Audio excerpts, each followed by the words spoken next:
Тут и в Москве стартуют переговоры, которые снова дают шанс мирно разрешить ситуацию на украинском юго-востоке. Уже на пути к Кремлю Ангела Меркель и Франсуа Олланд. Что предложат коллеги российского президента? Будет ли их план принципиально отличаться от того, что Путин выдвигал еще в середине января? Ждет встречи, которая может оказаться судьбоносной для Донбасса и Киева. Алексей Лазуренко, передаем вам слово, коллега.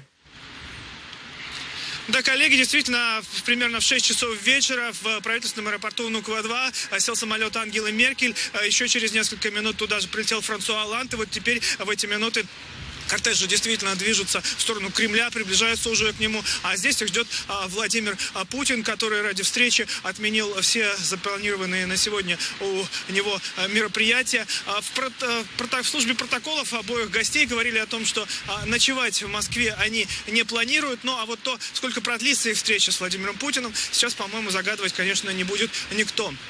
Напомню, накануне Олланд и Меркель общались с Петром Порошенко примерно 5 часов именно в Киеве презентовали лидеры Франции и Германии свои новые мирные инициативы. Вот теперь Москва, где эти инициативы, в общем-то, как говорят источники, сразу в нескольких государствах и зарождались. Якобы Владимир Путин в телефонных разговорах с Меркелем и Олландом не раз предлагал свои инициативы по разрешению конфликта на Украине.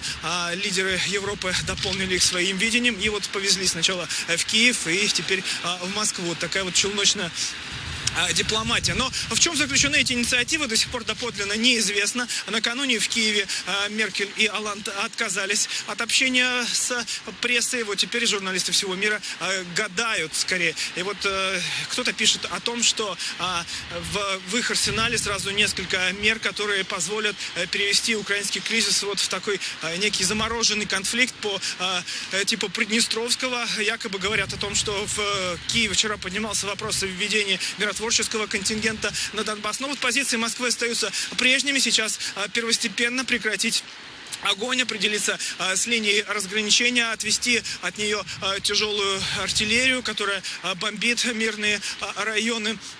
Но для этого нужно, конечно, посадить в первую очередь Киев и Донецк за стол переговоров, а значит, возможно, ополченцам нужно придать какой-то особый статус. И вот якобы гости к этому тоже готовы. Ну, посмотрим, сколько продлится, а главное, чем закончатся сегодняшние переговоры в Кремле. Коллеги. Да, спасибо. О предстоящей встрече глав России, Германии и Франции по урегулированию донбасского конфликта в прямом эфире рассказал Алексей Лазуренко.